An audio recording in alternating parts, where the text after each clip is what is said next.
سلام متعنا هبلنا بيتسب حبار بانا زي حباري بانا يو أب حبار بانا نتقرأ زملكتو حدشتن وأنا حبريتات كمدما هاجراون أهجراون زيناتات كدساس يوم زيناتاتنا أو كل كبازح نتشانلنا سبسكرايب نمدلاتنا دما لايك شير بمقوار بتكاتلنا بخبري بمعدام نابك أندغندي نتبتات زينا زعلت كنسجر بغدام نتكندغندي نتبتات زينام نتناخرون بار ان فتحو عدكي لنكبل حدا كابل علوت أزستي سراويت تقرأ فليتهم سرعة بلصقنا بلعلة تقرأ كوينات كافت مدلا وديو بزبهالو لزولو وقتي العلوت كيلاتات درون يونايتد عرب إمارات آب إثيوبيا حدوش ناي درون مقتامن وفرن كمز جمرو تقاليتهم هوحات بوغانو أبي حمد تمكرو بيافرا بمساعدة داقما ينايتن تتكوينات بلعلة تقرأ مواجا بالجافي ركب كبلا فليتهم أبي أحمد عزز تعدقات حرامري تسويعون أب مكلاكيا كتنبرو دحر زهاوت زاز مرر حزر كبوم إسران شمونتن عدقات تقارو كاب عفار ناب تقرأ تمديسوم بخالي زينا صفي حاوت سراوي السودان إثيوبيا إماراتن عبي صفيتن تخون نحايلتات تمردما نت بمغيرو قسقاسة كم زخون تنتن تيقالتلو عزاز حميتي حمدان دقالو دحرت زقاطة مسعرات سراوي تببزلو بزيت ازاز دقالو متقعتك خافت ولا قوانت زانت انتهابهم حد العلوية ازازيو بمتقعتك كم سانة دما تفليتلو نزياتهم كالو تقدسوا معبالتاتن حيزنا لنا مسي حبار بانات انحوم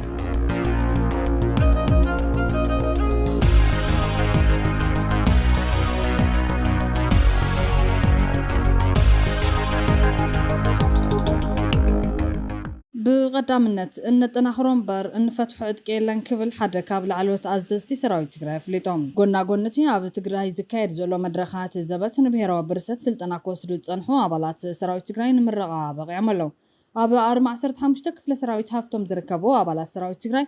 كايدو تنحو تدراو سلطنا وقينهم تمرغان أب تنسرعات مرغا العلوت أزست سراوي تتأرمن عدو ما تقايشن تخبابي تارخيبهم يوم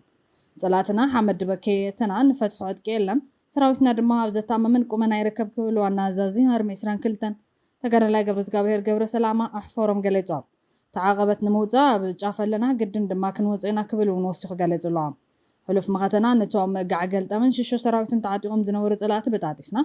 تاريخ سريحنا وزينا ينا حزون كل مدى نقرات تردينا سعيرنا نموزا بجافة لنا يلو نحنا سلام لعلى كل ندلينا قن بينخا سلام يمتزن بجافة دبر برهان كويننا ون سلام لنا قن سمعي رخبنان منقستنا بوليتيكا ودباتن كالوتن حيزون مزلو متكل كبرت علو يلو سراويتنا نمبتتان زغدو وشرحي برعين يو زيادة نا قبل يركب زبالة تقرر لاي قبرز قابهر سلازي سراويتنا بحايل سبن دجنن قنبارن كانت تنخر لنا كل تقراويد ما كختتي قباك بالحبيروم تغكاد زغنا هزبا وعلا زبات نبيراو برسات زناديو نحنا ون هزبنا حرانا موزان تمزابلتنا نملاسن بورات انت كنسرحينا يلو صلاتنا حمد بكيتنا نفتحو عدكيلن سراويتنا دما بزتامامن قمنا يركب كبليو وانا زازي هرمي إسران كلتن تقرر لا قبرز قابهر قبر سلامة أحفورهم زقالتان اتي عقبت نموزا أبجافة لنا قدن دماكن وزينا كبلون وصيخو ملغتم حلالي فهم جنرالي يوحنس ولد جورجس جون مديد بوغانو أبل لما تابست خايدة مدرخ مختنا أبجاف بتحلة كبل مقلاتو يذكر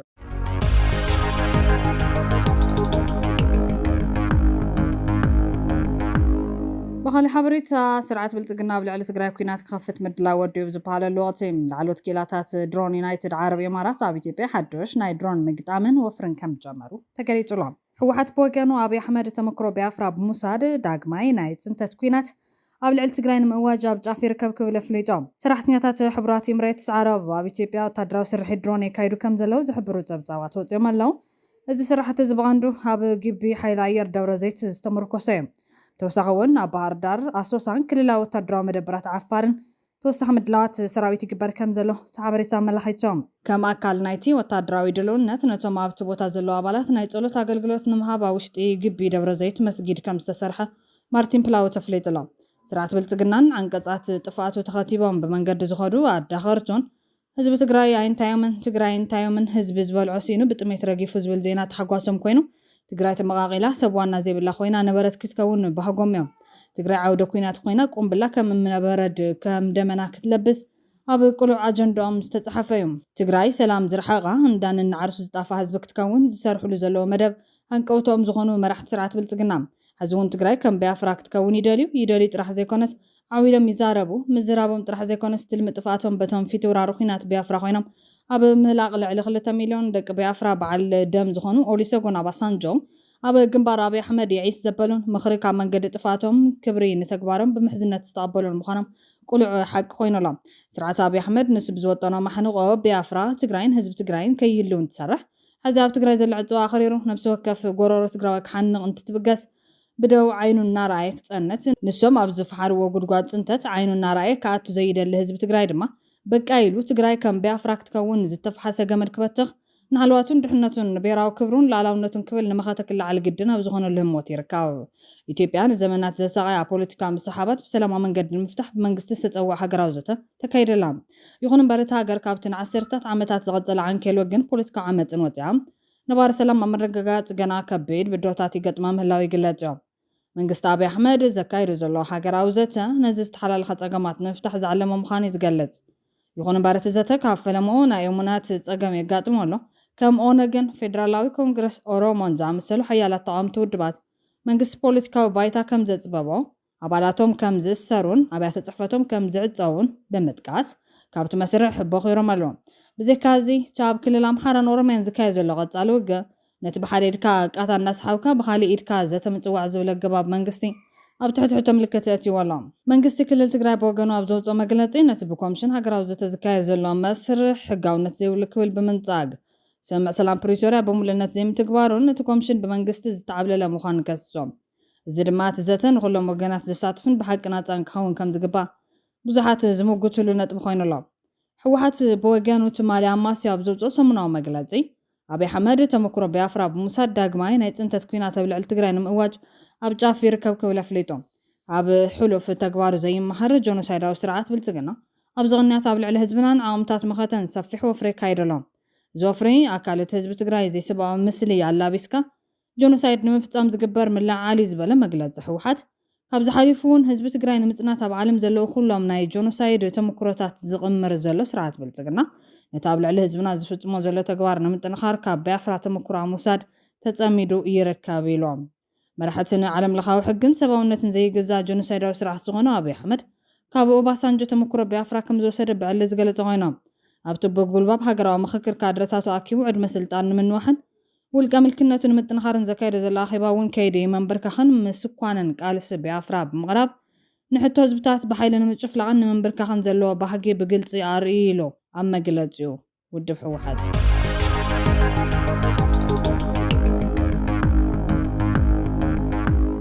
ብኻሊእ ዜና ኣብይ ኣሕመድ ኣዘዝቲ ዕጡቓት ሓራ መሬት ፀዊዑ ናብ መከላከያ ክፅምበሩ ድሕሪ ዝሃቦ ትእዛዝ ኣመራርሓ ዝርከብዎም 28 ዕጡቓት ተጋሩ ካብ ዓፋር ናብ ትግራይ ተመሊሶም ናብ ኣዲስ ኣበባ ብቕልጡፍ ብፉሉይ በረራ ተፀዊዖም ኣብ ወታደራዊ ኣኼባ ዝቐነዩ ላዕለዎት መራሕቲ ዕጡቕ ሓራ መሬት ዓፋር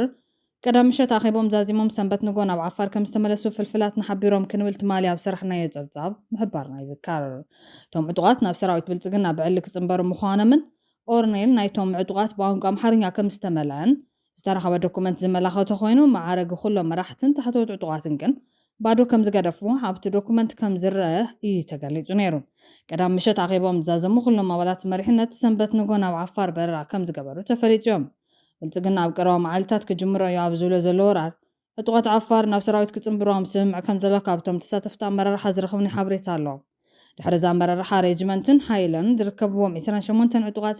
ካብ ሸኸትን መጋለን ትማሊ ኣማስያማትዮም ኣሎ ብሽም ሓራ መሬት ዝተወደበ ዕጡቕ ኣብ ሰፊሕ ቅልብላው ከም ዘሎ ዝግለጽ ኮይኑ ነቲ ዕጡቕ ዝመርሑ ዘሎ ኣዘዝቲ ድማ ኣብ ገዚፍ ስራሕቲ ኮንትሮባንድን ስርቂ በጀትን ተዋፊሮም ከም ዘለው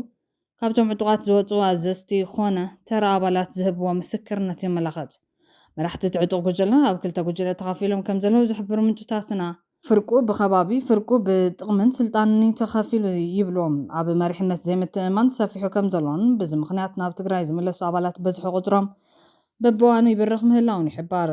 ተደናጊሮምን ብጥቕምን ተደሊሎም ናብ መሓውርቲ ዕጡቕ ዝኸዱ ደቂ ትግራይ ክምለሱ ካብ ወገን ትግራይ ተደጋጋሚ ፃውዒት ዝቐርበሎም ዘሎ ኮይኑ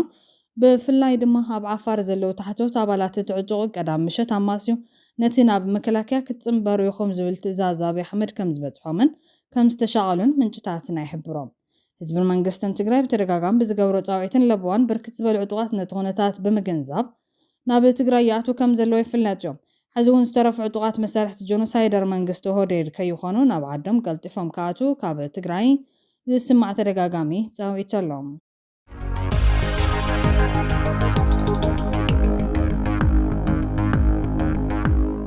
ብልጽግና ኣብ ጉዳይ ሃገራዊ ምክክር ዝሓዘ ቅዋም ብዝምልከት ንካድረታቱ ኣብ ዕፁ ከም ዝኣከበን ካብ መስመር ንዝወፁ ወይ ድማ ነቲ ምክክር ኮሚሽን ዝቃወሙ ኣባላቱ ከም ዘጠንቀቐን ተገሊጾም። ብልጽግና ፓርቲ ኣብቲ ብብዙሓት ተቃውሞ ዝገጥሞ ዘሎ ምክክር ኮሚሽን ዝሳተፉ ዘለዉ ኣባላቱ ኣኪቡ ከም ዘፈራርሖም ተገሊጹሎም። ኣብቲ ዝተኻየደ ዕፁ ኣኼባ ንተመኻኸርቲ ኣባላቱ ናይ ኣንፈት መምርሒ ሂቦም።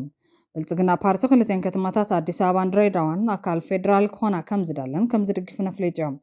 ኣዲስ ኣበባ ኣካል ኦሮምያ ትኹን ዝብል ኣማራፂ ዝደገፉ ናይቲ ፓርቲ ኣመራርሓታት ጽንዑ ወቀሳን መጠንቀቕታን ዝበፅሖም እንትኾኖም ኣብዚ ኣቋሞም ዝቕፅሉ እንተዳ ኮይኖም ድማ ካብ መዝነቶም ክሳብ ምልዓል ዝበፅሕ ስጉምቲ ክወስደሎም ከም ዝኽእል ተነጊርዎም።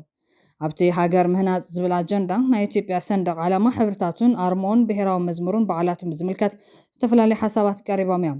ብልጽግና ፓርቲ ናይቲ ሰንደቕ ዓላማ መሰረታዊ ሕብርታት መደብ ቀለማት ብዝምልከት ዝኾነ ድርድር ከም ዘይቕበልን እዚ ሓሳብ እንተተላዒሉ ድማ ምክክር ኣቋሪፅካ ክሳብ ምውፃእ ዝበፅሕ ጽኑዕ ኣቋም ክሕዝ ኣንፈት ይብሎ። ኣብቲ ሰንደቕ ዓላማ ዘሎ ኣርማ ግን ሕዚ ኣብ ዘለዎ ክቕፅል ይድለይ እምበር ከምቲ ናይ ሕብርታት ጥብቂ መምርሒ ንኣባላቱ ይሃባን። ብልጽግና ፓርቲ ኣብ ክንዲ ፓርላሜንታዊ ፕሬዚደንታዊ ናይ መንግስቲ ምምሕዳር ስርዓት ክምስረት ከም ዝደሊ ኣቋሙ ኣነፂሩሎ። ኣብቲ ምክክር ዝተፈላለዩ ናይ ማንነትን መዋቕርን ሕቶታት ዝተለዓሉ እንትኾኑ ፓርቲ ብልጽግና ነዞም ሕቶታት እዚኦም ምልዓሎም ከም ዝድግፍ ተገሊጹ። እዚ ጉዳይ ኣብ መንጎ ኣባላት ፓርቲ ብልጽግና ናይ ሓሳብ ፍልልይ ዝፈጠረ እንትኾነ እውን ላዕሎት ኣመራርሓታት ግን ነዞም ሕቶታት ምልዓል ተቃውሞ ከም ዘይብሎም ገሊፆም። ብሓፈሻ ኣብቲ ብልጽግና ጠፍጢፉ ዝሰርሖ መቐፀሊ ስልጣን ዝኾነ ኮሚሽን ምክክር ካድረታቱ ኣብ ክልተ ከም ዝተገምዖ ኣብ ዝግለጸሉ ዘሎ ወቅቲ ንኩሎም ኣኪቡ ከም ዘጠንቀቖም ተገሊፆም።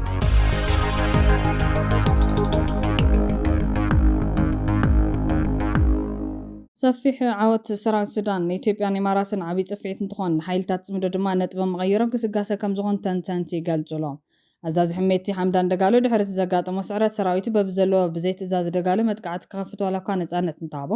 ሓደ ላዕለዋይ ኣዛዚኡ ብመጥቃዕቲ ከም ዝሳነ ድማ ተፈሊጦም። ናይ ሱዳን ሰራዊት ኣብ ዝቕንያት እዚ ኣንጻር ሰራዊት ዳዕመል ሰሪዕ ዘመዝገበ ቱርኑዕ ስትራቴጂካዊ ዓወታት ነጥቦም መቐይሮ ክኸውን ከም ዝኽእል ናይ ወፃኢ ፖሊስን ወታደራትን ኪላታት ይገልጹ። ሰራዊት ሱዳን ከተማ ካርቱም ምስ ሰሜን ኮርዶፋን ዘራኽብ ኣገዳሲ ጽርግያ ሙሉ በሙሉ ከም ዝተቆፃፀሮ ኣፍሊጡሎም። እዚ ምዕባለ እዚ ነቲ ንኣዋርሕ ተኸቢቡ ዝነበረ ርእሰ ከተማ ዞባ ሰሜን ኮርዶፋን ዝኾነት ኤል ኦበይድ ንምድሓንን ናይ ሰብኣዊ ሓገዝ ንምቕራብን ዓብዪ ዕድል ዝኸፍት እዮም። ጽርግያ ኣል ሳዳራት ንሰራዊት ሱዳን ካብ ካርቱምን ኦምዱርማንን ሒዙ ናብ ኤል ኦበይድ ወታደራዊ ቀረብን ነዳድን ንምምልላስ ዝኽእል መስመር ብምዃኑ ከተማ ባራ ኣብ ሰሜን ኮርዶፋን እትርከብ ካልእቲ ዓባይ ከተማ ኮይና ንሓይልታት RSF ካብቲ ዞባ ንምልጋስ መበገስ ኮይና ኣላ። ብመሰረት ትንታነታት ዘኒው ዓረብ እቲ ጽርግያ ምቁፅጻር ማለት ንሓይልታት RSF ካብ ዳርፉር ቀንዲ መዋፈርዮም ሒዞም ናብ ማእኸላይ ሱዳንን ካርቱምን ዝገብርዎ ዝነበሩ ናይ ኣፅዋርን ተዋጋእትን ምንቅስቓስ ይዓግቶም። RSF ነዛ ፍርቂ ሚልዮን ህዝቢ ዝነበረላ ከተማ ሒዞም ሙሉእ ምዕራብ ሱዳን ክቆፃፀሩ ዝነበሮም መደብ ፈሺሉሎ ዝዓወት እዚ ንሰራዊት ሱዳን ሓይሉ ኣዋይዱ ናብ ምዕራብ ኮርዶፋንን ዶባት ዓረብ ሪፓብሊክ ማእኸላይ ኣፍሪካን ንምግስካስ ከኽእሎም እዮም። እቲ ጽርግያ ምኽፋቱ ድሑራት ሃገራት ትካላት ረድኤትን ናብቲ ብጥሜት ዝሰቐ ዘሎ ህዝቢ ረድኤት ንምእታው ክጥቀሙሉ ተስፋ ተገይሩሎ። እዚ ኣብ ሰሙን እዚ ዝተመዝገበ ዓወት ንሓይልታት RSF ኣብ ዳርፉርን ኮርዶፋንን ናብ ክልተ ወገን ተኸቢቦም ክዋግኡ ስለ ዘገደዶም እቲ ኩናት ናብ ረብሓ መንግስቲ ሱዳን ክቕየር ዘኽእለሉ ዓብዪ ናይ ወታደራዊ ሚዛን ምቕያር ከም ዘርኣየ ኪላታት ይሕብሮም።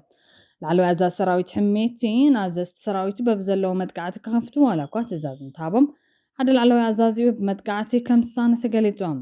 ሕሜቲ ኣብ ኮርዶፋን ዝወረዶ ስዕረት ስዒቡ መራሕቲ RSF መጥቃዕቲ ንምጅማር ሙሉእ ናጽነት ከም ዝሃቦም ሚድያታት ዓረብ ጸብጺበን። ትእዛዝ ቁልጡፍ ደገፍ RSF መራሕቲ መሓመድ ሓምዳን ደጋሎ ሕሜቲ ትማልሶኒ ኣብ ዝሃቦ መግለጺ መራሕቲ ግንባር ካብ ማእኸላይ ትእዛዛት ብዘይ ምጽባይ ብሙሉእ ናጽነት መጥቃዕቲ ንክጅምሩ ስልጣን ከም ዝተዋሃቦም ኣፍሊጦም። ይኹን እምበር ሕሜቲ ኣብ ልዕሊ ጀብራ ሸክ ክግስግስ ዝሃቦ ትእዛዝ ንምልሻ ከቢድ ክሳራን ሞትን ሓደ ኣዛዚ ሜዳ ነስዒቡሎ። ኢንጂነር ኣይማን ሻራራ ድሕርቲ ኣብ ኡምሳይላ ባራ ጀብራ ሸክ ብምልሻ ቁልጡፍ ደገፍ ሓይልታት ዘጋጠመ ክሳራ ስዒቡ ኣብ ባይታ ዝረአ ዝነበረ ምዕባልታት በዚ ከም ዘይተዛዘመ ቃሊዑ። ኣዛዚ ሓይልታት መሓመድ ሓምዳን ደጋሎ ሕሜቲ እቲ ከባቢ ከም ማእኸላይ ማእኸል ትእዛዝን መቆፃፀርን ምልሻ ወታደራዊ ኣገዳስነት ኣብ ግምት ብምእታው ነቲ ብኣልቡስ ዝፍለጥ ኣዛዚ ጉጅለ 142 ኣልሓጅ ሑሴን ብለይቲ ናብ ጀብራ ሸክ ገጹ ክግስግስ መምርሒ ከም ዝሃቦ ይግለጽ። ብመሰረት ጸብጻብ ሸራራ ጉጅለ 142 ኣብ እዋን ተልእኾ ከቢድ ክሳራ ከም ዘጋጠማ ኣዛዚኣ ድማ ናብቲ ዘይተመለሰሉ ተልእኾ ድሕሪ ምልኣኹ ኣብቲ ስርሒት ከም ዝተቐተለ ይሕበር። ወሲኹ ድማ ብርክት ዝበሉ ዝሞቱ ብዕጡቕ ሓይልታትን ዝድግፍዎም ሓበራዊ ሓይልታትን ብዝተዘርግሐ ቪድዮ ተንቀሳቓሲ ስእሊ ከም ዝተለለዩን ዕጫ ካልኦት ተሳተፍቲ ምውጋኣት ከም ዘይተፈለጠን እቲ ተመሳሳሊ ፀብፃብ ይሕበር